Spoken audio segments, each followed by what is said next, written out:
20대 된 어떤 가장이 헬스장에 가서 몸을 단련하고 훈련하는데 오른손을 매일 오른손 집중해서 훈련하는 거예요. 오른손을 계속 훈련해요. 그래서 어떤 사람이 "왜 오른손을 그렇게 훈련하십니까?" 그랬더니 우리 아내가 명품 매장만 지나가면 들어가기 때문에 그 손을 꽉 잡아서 막아야 하기 때문에 오른손을 내가 단절합니다. 명 명품점을 들어가는 질주를 내가 막기 위해서 날마다 오른손을 훈련하고 있습니다. 이렇게 했다는 거예요. 혹시 우리 중에 그런 분 안 계시죠? 예. 그래. 그 쇼핑하는 걸 즐기는 분들이 있어요. 그래 가지고 막 그냥 사지도 않으면서 막 돌아다녀야 스트레스가 풀리고 안 사면 다행인데 그냥 막 카드로 긁어대고 이러면 여러분 어떻게 살아갈 수 있겠어요, 여러분? 절제할 수 있어야죠. 그죠? 성령의 열매 중에 하나가 절제 아닙니까? 여러분 우리 안에 성령님이 계십니다. 그래서 우리 안에 성령님께서 우리의 죄가 생각나게 하셔서 그 죄 길로 걸어가지 않도록 하시는 분이 누구냐면 성령님이십니다. 우리의 몸은 성령님이 거하시는 전입니다. 오늘 본문이 그 내용에 대해서 집중해서 말씀을 해 주고 있습니다. 오늘 읽은 본문 바로 앞에 보면 어떤 내용이 나오냐면 우리가 이 세상에서 믿는 사람들이 영적인 집을 짓는다는 것입니다. 그래서 우리가 집을 짓는데 무엇으로 짓느냐? 금이나 음이나 보석이나 나무나 짚이나 풀로 집을 짓는데 그 집이 마지막 예수님 재림할 때 불로 태우는 그런 일이 있다는 거예요. 근데 불로 태우는데 만약에 그게 다 태워져 버린다면 이 사람은 불 가운데서 간신히 구원받는 사람이 될 거다 이렇게 말씀하세요. 예, 그 터는 예수 그리스도라고 이렇게 말씀합니다. 우리가 신앙의 집을 짓는데 나중에 주님이 오시면 공력을 시험하십니다. 불로 시험하시는데 타버리면 불 가운데서 간신히 구원받는 사람이 되는 거예요. 그러나 정말 금이나 음이나 이런 것으로 정말 견고하게 지어져서 불로 태워도 태워지지 않는다면 칭찬과 멸류관과 상급이 여러분에게 있다고 하는 것을 오늘 본문이 말씀합니다. 그리고 바로 이어서 뭘 말씀하시냐면 성령에 대한 부분을 말씀하십니다. 그래서 여러분 우리가 힘으로 그렇게 되는 게 아니라 성령의 능력으로 가능하다라고 하는 것을 말씀해 주고 있습니다. 여러분 우리 몸은 우리 안에 성령이 계시기 때문에 성전이라고 합니다. 구약의 성전에 하나님이 임재해 계셨잖아요. 근데 이제는 성령님이 우리 안에 임재해 계시기 때문에 우리 몸이 성전입니다. 교회가 건물, 교회 그럼 우리는 건물 생각하는데 교회는 건물이 아닙니다. 우리가 교회입니다. 그래서 여러분 우리 구미시에 저쪽 가면 우린교회라고 있잖아요. 우리는 교회를 줄이는 말로 우린교회. 우리는 교회예요. 그러면 건물은 뭡니까? 예배당이에요. 하나님과 예배드리는 장소입니다. 그러니까 우리가 성전이고 우리가 교회입니다. 그러면 여러분 우리가 그런 존재라면 성령님이 거하시는 성전인 우리 몸으로 어떻게 우리가 살아야 할 것인가 하는 부분을 오늘 말씀을 중심으로 또 신약 성경을 중심으로 한번 살펴봤으면 좋겠습니다. 첫 번째로 거룩한 삶을 살아야 합니다. 우리 안에 성령이 거하시기 때문에 그분의 인도 따라 살아가면 우리가 거룩한 삶을 살게 되죠. 우리의 목표는 거룩입니다. 행복이 아닙니다. 안 믿는 사람들은 목표가 뭐냐면 행복이에요. 여러분 결혼하신 목표가 뭐죠? 이유가 뭐죠? 이 사람하고 만나 살면 행복해질 거라고 하는 걸 가지고 그 믿음을 가지고 결혼을 했습니다. 근데 여러분 행복하십니까? 아멘 안 하잖아. 아멘 안 하잖아. 이렇게 행복하십니까? 그러면 아멘 이래야 되는데 어디 가나 마찬가지예요, 여러분. 결혼의 목적은 행복이라고 생각하고 결혼을 합니다. 근데 그래서 행복하십니까? 그러면 아무도 아멘 안 해. 남성도 여성도 아멘을 안 해. 여러분 결혼의 목적은 행복이 아니에요. 우리 저기 앞두고 있는 청년들 기억하세요? 결혼을 해서 행복하려고 결혼하는 게 아니에요. 결혼한 목표가 뭐냐면 거룩한 가정, 하나님이 기뻐하는 가정을 만드는 게 목표여야 돼. 행복은 뒤따라오는 거예요, 여러분. 이 사실을 항상 염두에 두시고 거룩함을 목표로 두고 사시기를 주님으로 축복합니다. 그래서 오늘 뭐라고 말씀하십니까? 고린도전서 6장 15절에서 말씀 한번 보겠습니다. 너희 몸이 그리스도의 지체인 줄을 알지 못하느냐? 내가 그리스도의 지체를 가지고 창녀의 지체를 만들겠느냐? 결코 그럴 수 없느니라. 창녀와 파는 자는 그와 한 몸인 줄을 알지 못하느냐? 일렀을 때 둘이 한 육체가 된다 하셨나니 주와 합한 자는 한 영이니라. 아멘. 여러분 많은 젊은이들이 창녀촌에 가죠. 그래서 창녀와 같이 밤을 새면 그와 한 몸이 된다는 거예요. 그런 마찬가지로 성령님과 주의 영과 함께 우리가 그분을 모셔드린다면 우리가 한 영이라는 거예요. 그걸 말씀하고 있습니다. 그래서 우리가 이 몸으로 함부로 굴리시면 안 돼. 이 몸은 성령이 거하신 전인데 정말 내가 가고 싶은데 내 어떤 그 육체의 욕망을 따라 살아간다면 짐승하고 다를 게 뭐가 있습니까? 짐승은 본능에 충실하잖아요. 사람이 본능에 충실해 버리면 짐승하고 뭐가 다르겠어요? 우리는 우리 안에 계신 성령의 인도 따라 살아가야 한다고 하는 것을 항상 염두에 두셔야 합니다. 그래서 오늘 본문에 이렇게 말씀을 분명하게 하고 계십니다. 그러면 목사님 어떻게 하면 거룩한 삶을 살 수 있습니까? 디모데전서 4장 5절 보겠습니다. 같이 읽겠습니다. 하나님의 말씀과 기도로 거룩하여 지면이라. 아멘. 우리 안에 계신 성령이 우리를 도우셔서 거룩하게 하시는데 우리가 그러면 해야 할 일이 뭡니까? 말씀과 기도로 거룩하여지니라. 말씀을 보고 기도 생활을 꾸준하게 해야지 거룩해진다고 하는 것을 우리에게 분명히 말씀하고 있습니다. 여러분 기도 생활에 열심 내시기를 주님으로 축복합니다. 기도 생활 하셔야 돼요. 기도 생활. 여러분 친구를 보면 그 사람을 알 수 있잖아요. 친구를 보면. 마찬가지로 주님과 기도 생활을 꾸준히 하는 사람은 이게 기도는 뭘 받아내는 게 아니에요. 물론 기도가 하나님 앞에 구해서 받는 건 맞지만 기도 중에 하나지 기도의 본질은 뭐냐면 하나님과의 친밀함이에요. 교제입니다. 교제 시간이 기도하는 시간이에요. 그래서 여러분 기도 생활을 계속 주님과 하다 보면 점점 누굴 닮아가냐면 예수님을 닮아가는 것입니다. 그래서 기도하는 거예요. 그래서 여러분 유다서에 보면 1장 20절에 보시면 이렇게 말씀합니다. 사랑하는 자들아 너희는 너희 지극히 거룩한 믿음 위에 자신을 세우며 성령으로 기도하며 아멘. 우리가 말씀을 통해서 우리가 믿음을 통해서 자신을 세우지만 성령으로 기도해야 된다. 성령의 인도 따라 기도하시길 주님으로 축복합니다. 우리가 기도가 잘 안 될 때가 있잖아요. 성령님 내가 무슨 기도를 해야 합니까? 이렇게 쭉 앉아있으면 성령님이 갑자기 어떤 삶을 떠오르게 한다든지 어떤 상황이나 환경이나 이런 걸 떠오르게 하세요. 그걸 위해서 기도하러 가는 거예요. 구체적으로 무슨 기도를 해야 합니까? 그러면 또 감동을 또 주세요. 성령님께서. 그래서 여러분 성령의 인도 따라서 기도하다 보면 기도가 잘 됩니다. 근데 내 생각으로 기도하다 보면 기도가 너무 재미가 없고 무슨 주문해 오는 것 같아. 실증이 나고 이게 무슨 기도야 이러면서 하는데 카톨릭 같은 경우에는 기도서가 있어서 맨날 이걸 읽어요. 한번 생각해 보세요. 여러분 아버지를 앉혀놓고 여러분이 쓴 걸 갖다 매일 읽는다고 생각해 보세요. 그 아버지가 얼마나 지겹겠어요. 여러분 기도는 그렇게 주문해 오는 게 아니에요, 여러분. 기도는 하나님과 인격적인 교제입니다. 그분하고 여러분 대화하는 거예요. 그게 기도라고 하는 것을 여러분 기억하시고 늘 여쭤보시고 그분이 말씀하신 걸 듣는 여러분 되시기를 주님으로 축복합니다. 골로새 3장 16절부터 보겠습니다. 17절 같이 읽겠습니다. 그리스도의 말씀이 너희 속에 풍성히 거하여 모든 지혜로 피차 가르치며 권면하고 시와 찬송과 신령한 노래를 부르며 감사하는 마음으로 하나님을 찬양하고 또 무엇을 하든지 말에나 일에나 다 주 예수의 이름으로 하고 그를 힘입어 하나님 아버지께 감사하라. 아멘. 여기서 다 중요하지만 가장 중요한 게 뭘까요? 네? 그래서 가장 중요한 게 뭘까요? 그리스도의 말씀이 너희 속에 풍성히 거하여. 이렇게 될 때 나머진 것들이 따라온다는 거예요. 하나님 말씀으로 우리의 마음을 채워야 합니다. 여러분 날마다 말씀을 읽고 묵상하시기를 주님으로 축복합니다. 여러분 한 주간 동안 말씀을 읽으셨지요? 아멘 하시는 분이 계시지만 노멘하는 분도 계세요. 눈빛에서. 성경 한 주간 동안 열심히 읽으셨습니까? 여러분 하나님 말씀을 날마다 읽으셔야 돼. 왜냐하면 하나님의 말씀과 기도로 거룩하여짐이니라. 말씀 안 보는 사람은 거룩한 삶을 살 수가 없어요. 말씀을 날마다 읽어야 돼요. 이번에 이제 임직 받으시는 우리 중직자들에게 진짜 그 성경 비싼 겁니다. 최고의 가죽 성경이에요. 그 성경이 닳도록 읽으라고 이렇게 말씀을 드렸는데 성경 안 읽고 그냥 성경 어디인지도 모르고 그러면 안 돼요, 여러분. 성경을 부지런히 읽으셔야 돼요.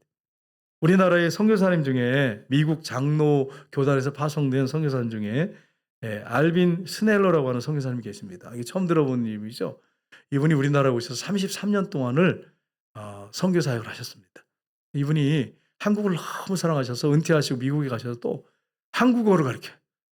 미국 사람이. 한국어를 잘하세요. 근데 이 선교사님이 교회도 짓고요. 한국에서 교회도 짓고 신학교도 했습니다. 이분이 매일 만나는 사람들한테 뭐라고 물어보냐면 "아침 드셨습니까?" 신학생들한테 맨날 "아침 드셨습니까?" 점심 때도 "아침 드셨습니까?" 여러분 마치 점심 지났는데 "아침 드셨습니다." 이러면 뭐예요 이게? 저녁 때인데도 "아침 드셨습니까?" 그러니까 이제 이 신학생들이 '아니 이분이 한국말 유창하게 하는데 이게 아침이 뭔지 모르시는가? 그것도 아닐 텐데.' 그래서 한 신학생이 물어봤어요. "선교사님 왜 날마다 아침이든 점심이든 저녁이든 '아침 드셨습니까?'를 질문하십니까?" 이렇게 물어보니까 이 선교사님이 "제가 말하는 아침은 우리가 먹는 그 식사를 얘기하는 게 아니고 영의 양식을 드셨습니까? 그걸 질문하는 겁니다. 우리가 날마다 식사를 챙겨 먹어야 건강한 것처럼 하나님 말씀을 날마다 우리가 먹어야 영이 건강하고 능력 있는 신앙생활을 할 수 있지 않겠습니까? 그래서 제가 저녁에도 '아침 드셨습니까? 점심에도 아침 드셨습니까?' 이렇게 했다는 거예요 여러분. 여러분 제가 앞으로도 여러분한테 만났을 때 저녁에 "아침 드셨습니까?" 그러면 이제 미친 사람으로 생각하잖아요. 근데 여러분 그런 말이 아니에요. 영의 양식을 드셨단 말이에요. 영생의 영의 양식을. 아침은 드시면서 아침, 점심, 저녁 꼭꼭 챙겨 드시면서 성경을 한 장도 안 읽고 이런 분이 계시다면 여러분 이게 얼마나 잘못된 삶이에요 여러분. 신앙생활 하는 게 아니죠 이게. 신앙생활 하는 게 아니잖아요. 여러분 한 주간 이제 시작되는데 날마다 여러분 하나님 말씀을 읽으시고 그 말씀 가운데 살기를 주님의 이름으로 축복합니다. 하나님 말씀은 우리를 살리고 우리를 건강하게 합니다. 날마다 말씀을 읽어야 돼요. 저도 말씀을 열심히 읽어요 여러분. 우리 선교사님이 아실 거예요. 서울에 갔다 왔어요. 근데 시간이 한 20-30분 남아서 바로 목양실 올라가서 성경 읽고 내려왔어. 일이 있어 가지고. 성경을 읽어야 돼. 성경을 읽어야 돼. 여러분이 졸리신 분이 계세요. 성경 읽으면 "목사님 저는 성경만 읽으면 잠이 와요." 이런 분이 계시면 큰 소리를 읽으시길 주님으로 축복합니다. 큰 소리를 읽으시면 돼 소리 내서. 그러면 굉장히 와닿아요 말씀이. 두 번째는 성령님의 인도받는 삶을 살아야 합니다. 우리가 거룩한 삶을 살기 위해서는 내 노력과 몸부림으로 되는 게 아니에요. 내 몸이 성령이 거신 전이기 때문에 성령께 나의 삶을 맡기고 그분의 인도를 받을 때 우리가 거룩한 삶을 살아갈 수 있습니다. 그래서 성령에 충만하여서 성령 인도로 살아가야 합니다. 성령이 우리 안에서 하나님을 부를 때 아빠, 아버지라고 부르면서 기독해 하세요. 죄가 생각나게 하세요. 순간순간 말씀이 떠오르게 하셔서 우리가 어떤 길을 걸어가야 할지 성령님이 그 일을 하십니다. 그래서 오늘 본문에 분명히 그렇게 말씀하고 있어요. 너희가 하나님의 성전이라고. 성령이 너희 안에 거하시다고. 이렇게 말씀합니다. 로마서 8장 14절을 보시면 같이 읽겠습니다. 무릇 하나님의 영으로 인도받는 사람은 곧 하나님의 아들이라. 아멘. 하나님의 영은 성령입니다. 성령의 인도받는 사람이 하나님의 딸이다. 성령의 인도받는 사람이 하나님의 아들이다. 이렇게 말씀하셨어요. 여러분 한 주간 동안 성령님의 인도를 받으셨습니까? 스마트폰의 인도를 받으셨습니까? 내비의 인도를 받고 그냥. 그거 필요하지요. 필요한데 우리의 영은 누구의 인도받아야 되느냐? 성령의 인도를 받으셔야 돼. 성령의 인도받는 사람이 하나님의 아들이다. 하나님의 딸이다. 육신의 생각으로 사는 사람들은 하나님의 아들이긴 한데 아직도 초신자예요. 아직도 초짜예요. 초짜. 10년, 20년 해도 성령의 인도받지 않은 사람은 신앙이 성장하질 않아요. 거룩한 삶을 살 수가 없어요. 여러분 성령님의 인도를 받는 한 주간 되시기를 주님으로 축복합니다. 그럼 목사님은 어떻게 하십니까? 저도 늘 질문해. 근데 인간의 욕망이 내 열심이 앞설 때가 너무 많습니다. 그래서 일을 해놓고서는 성령 인도 안 받았네? 이럴 때가 많아요. 그래서 날마다 질문해. 성령님 어떻게 할까요? 이럴 때는 어떻게 하지요? 늘 질문합니다. 성령의 인도받는 삶을 살려고 합니다. 성령께서 하나님이 기뻐하는 길로 인도하시고 진리 가운데로 인도하시고 요한복음 16장 13절을 보시면 이렇게 말씀하십니다. 그러나 진리의 성령이 오시면 그가 너희를 모든 진리 가운데로 인도하시리니. 아멘. 여러분과 제가 성령의 날마다 질문하고 인도받으면 성령님이 어디로 인도하십니까? 모든 진리 가운데로 인도하세요. 그래서 성령의 인도받는 것이 이렇게 중요해요. 근데 성령의 인도를 받지 않는 사람들이 오늘날 교회 다니는 분들 중에 많이 있어요. 자기 생각대로 살아. 자기 감정에 충실한 사람이 있어요. 그래서 화낼 때 똑같이 화내. 다를 게 하나도 없어. 안 믿는 사람하고. 기분 나쁘면 막 표현해 버리고 성령 인도 받는 게 아니에요, 여러분. 저도 이제 사람이잖아요. 남자인데 성질이 있을까요, 없을까요? 눈치 보지 마시고 담대하셔야 돼요. 담대하셔야 돼요. 저도 남자니까 그런 게 있잖아요. 왜 없겠어요, 여러분? 근데 성령님 이럴 때 어떡합니까? 이럴 때 어떡하죠? 저분이 이렇게 말하는데 어떡하죠? 네, 그러면 성령님께서 감동을 주세요. 성령의 인도 받으니까 이게 절제가 되고 하나님이 기뻐하는 뜻대로 나가는 거죠. 그래서 저는 잘 화를 안 내요, 여러분. 제가 능력이 있어서가 아니고 성령이 나를 붙잡아 주시고 그분의 인도를 받기 때문이에요. 그렇다고 해서 여러분 또 테스트하시면 안 돼. 괜히 또 시험 들 수 있어. 성령께서 나를 인도하시기 때문에 저는 웬만해서는 정말 거의 진짜 안 냅니다. 왜 성령께서 나의 삶을 인도하기 때문에 가능한 거예요. 근데 여러분 내 노력으로 하려고 하면 안 돼요. 안 됩니다. 내 노력으로 하면 잠깐은 될지 모르겠지만 안 돼요. 성령의 철저한 인도를 받으셔야 돼요. 성령님이 말씀하세요. 그러니까 여러분 인간적인 생각 가지고 자꾸 말하고 행동하면 죄밖에 짓는 게 없어. 한번 생각해 보세요. 한 주간 돌아보세요. 성령의 인도를 내가 받았나? 성령의 인도 안 받으면 여러분의 감정에 충실하고 여러분 생각에 충실하면 입으로 뱉는 말이나 행동은 죄밖에 없어. 죄의 삭은 사망이잖아요. 성령 인도 받는 것이 너무 중요해. 갈라디아서 5장 16절 18절 한번 볼까요? 같이 읽겠습니다. 내가 이르노니 너희는 성령을 따라 행하라. 그리하면 육체의 욕심을 이루지 아니하리라. 너희가 만일 성령의 인도하신 바가 되면 율법 아래에 있지 아니하리라. 아멘. 우리는 성령의 인도를 따라 살아가면 율법에 매이는 사람이 아니에요. 성령이 우리 안에서 말씀하세요. 그러니까 여러분 막 이렇게 한 게 맞아, 저렇게 하는 게 맞아, 그게 아니고 성령께서 우리 안에서 말씀하세요. 이렇게 해라, 저렇게 해라. 성령이 인도하시고 말씀하세요. 여러분 세계적인 법학자가 있습니다. 법학자들은 대부분 꼼꼼합니다. 완벽하죠. 대부분 다른 사람들에 비해서. 세계적인 법조인인 칼 힐티라고 하는 분이 계십니다. 이분이 내가 사람들이 추구하는 게 행복인데 행복한 삶을 살려면 어떻게 해야 하는지 내가 한번 연구해 보자. 한평생을 어떻게 하면 행복할까를 연구했어요. 그래서 이분이 그러면 종교에서 종교인들이 행복하니까 종교 서적들을 읽자. 그래서 이 종교 경전, 성경 포함해서 경전들을 다 살펴봤어요. 평생을 연구했어요. 그리고 철학서, 철학이 최고의 뭐 학문이라고 생각하니까 사람들이 철학서를 막 열심히 읽고요. 연구하고. 그다음에 자기계발서. 이걸 막 찾아가지고 읽고 연구하고 그러면서 평생을 어떻게 하면 인간이 행복하게 살 수 있을까 이걸 연구했어요. 그리고 나중에 이분이 책을 쓰셨는데 행복론이라고 하는 책을 썼어요. 근데 거기에 보면 이분이 뭐라고 결론을 내리고 있냐면 사람이 행복하기 위해서는 성령 충만해야 된다 이렇게 썼어요. 특 이상하죠 여러분? 이게 어떻게 이룰 수 있을까? 종교 경전, 서적들, 철학서, 자기계발서 이런 걸 수없이 보는데 어떻게 하면 사람이 행복할까? 한마디로 성령 충만이에요. 그분이 이렇게 얘기했어요. 성령 충만하면 5가지 유익이 있다. 그래서 한번 읽어보겠습니다. 같이 위에부터 같이 읽겠습니다. 칼 힐티가 말한 성령 충만의 5가지 유익입니다. 말로는 표현할 수 없는 인생의 즐거움. 뭐가 있다고요?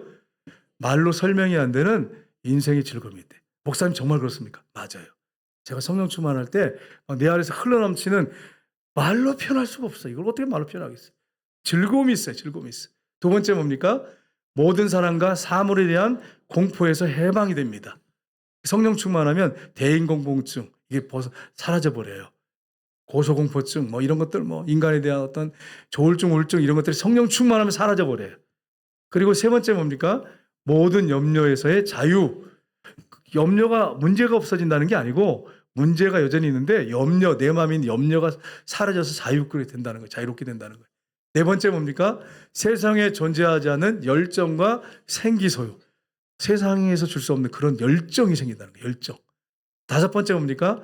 하나님의 자녀가 됨으로 얻는 권위. 내가 하나님의 자녀구나. 그러니까 상황과 환경이 묶이잖아요. 초월해요. 초월해요.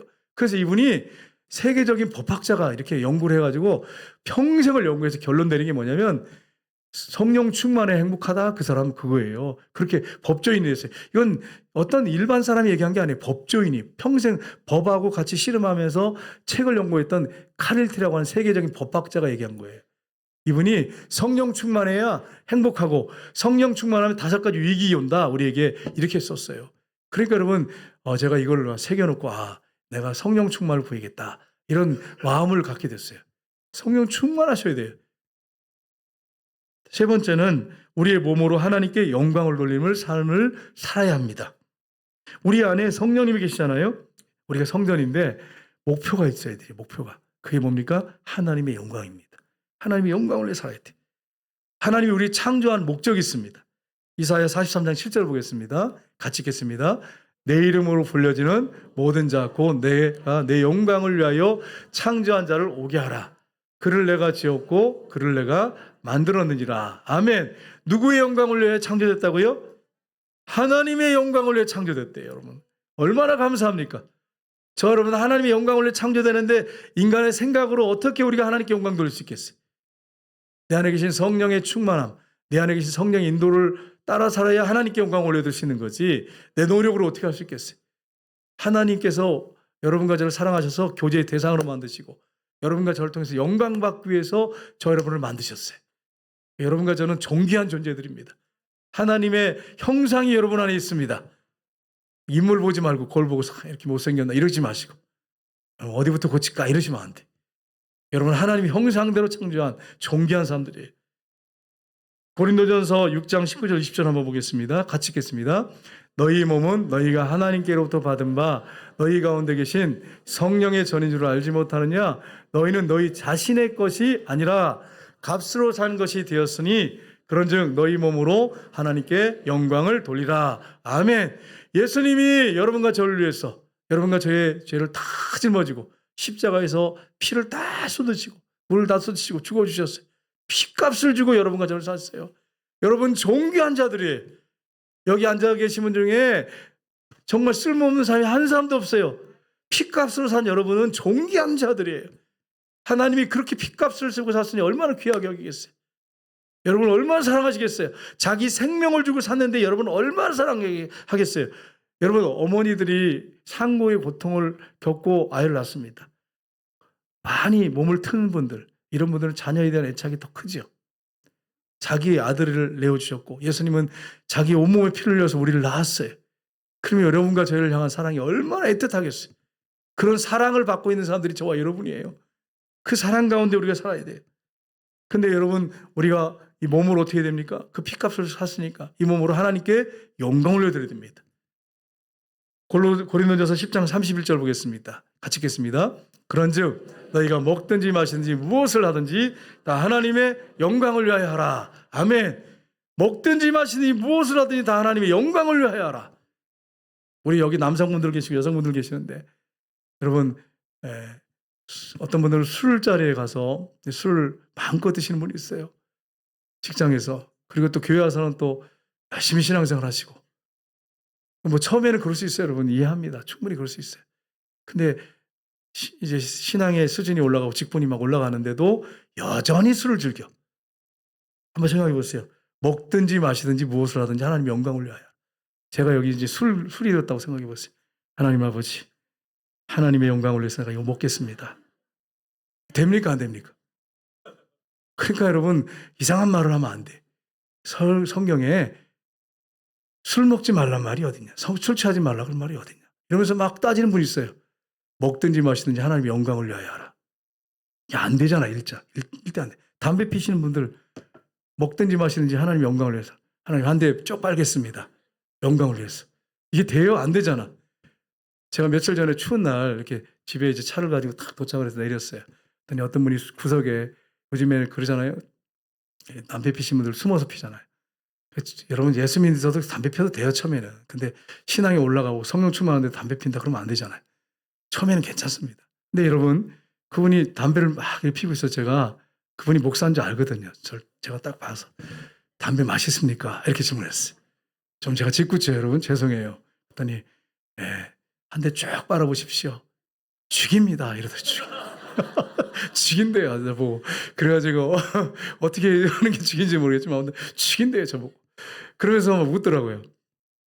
여러분, 이 담배를 피면서 하나님의 영광을 위해서 내가 피겠습니다. 이게 안 되잖아요. 안 되잖아요. 그래서 우리가 먹든지 마시든지 무엇을 하든지 다 하나님의 영광을 위하여 하라. 영광을 위하여 하라. 여러분, 우리가 이제 목욕탕에 가잖아요. 목욕탕 가면 제가 새벽에 일찍 가보면, 예전에 보면 사우나 가보면 때가 밤에 이렇게 저녁에 오셔서 씻는 분들이 계시잖아요. 때가 거기 떠다니잖아요. 어떻게 하는지 아세요? 호스를 넣어가지고 막 물을 막 부어 넣어요. 뜨거운 물을. 그러면 때들이 밖으로 다 밀려 나와요. 우리가 성령 충만하면 죄를 이깁니다. 때가 밖으로 밀려 나오는 것처럼 죄를 이겨요. 성령 충만하면. 근데 성령 충만하지 않으면 죄를 이길 수가 없어요. 이 성령 충만하면 흘러 넘치잖아요. 축복의 통로로 쓰임 받는 거예요. 그 성령 충만을 우리가 받아야 한다고 하는 것을 항상 염두에 두고 성령의 인도 따라 살아야 합니다. 그럴 때 하나님께 영광을 올려드릴 수 있는 거예요. 팀 켈러 목사님 계시는데 세계적인 목사님이시죠. 이 목사님 교회에 두 청년이 교회를 나왔는데 이 청년들이 둘 다 뭐 하는 청년이냐면 배우 지망생이에요. 이 두 청년이 배우의 오디션을 봐야 돼. 근데 한 청년은 어떤 생각을 늘 하고 있냐면 자신이 배우가 되는 것은 하나님이 주신 소명이다. 나는 배우로 꼭 성공할 수밖에 없다. 하나님 나를 부르셨다. 나 은사 있다. 이렇게 주장하고 늘 이제 공부하는 사람이었고, 한 청년은 배우가 되든지 다른 직업을 갖든지 내 목표는 하나님의 영광이다. 이렇게 생각하고 사는 이 청년이었습니다. 두 청년이 있었는데 배우 오디션을 봤는데 둘 다 떨어졌어요. 둘 다 떨어졌는데 배우가 하나님 주신 소명이다. 배우로 자신이 성공할 수밖에 없다. 이렇게 생각하는 청년이요. 하나님 나를 버렸다고 생각한 거예요. 하나님 절대 우리 버리지 않습니다. 낙심하고 절망을 하기 시작했어요. 그러더니 술을 마시고 마약을 하고 폐인이 돼버렸어요. 그런데 한 청년은 내가 배우가 되든 어떤 직업을 하나님 주시든 거기서 하나님께 영광 올려드리겠다 목표를 두고 사는 청년은 떨어졌는데도 낙심이 처음에 됐겠지만 하나님 앞에 늘 기도하고 말씀을 읽으면서 하나님의 인도를 받기를 원했어요. 하나님이 인도해 주셨어요. 다른 직장을 갖게 됐어요. 거기서 성공하는 사람이 되었어요. 여러분, 하나님의 영광을 목표로 사는 것이 이렇게 중요합니다. 하나님의 영광을 목표로 우리가 살아가야 된다고 하는 거. 성령이 우리 안에 들어오신 이유가 하나님의 영광을 위해 살도록 하기 위해서 우리 안에서 역사하십니다. 그래서 여러분, 한 주간 동안 내 생각대로 내 욕심대로 살지 말고 하나님의 영광을 위해서 먹든지 마시든지 무엇을 하든지 하나님의 영광을 위해서 살아갈 때 하나님의 영광 받으시고 여러분을 기뻐하시고 여러분에게 큰 은혜를 베푸시는 놀라운 역사들을 체험하시는 한 주간이 다 되시기를 주님의 이름으로 축복합니다. 시간에 우리 찬양하겠습니다. 부르시는 곳에서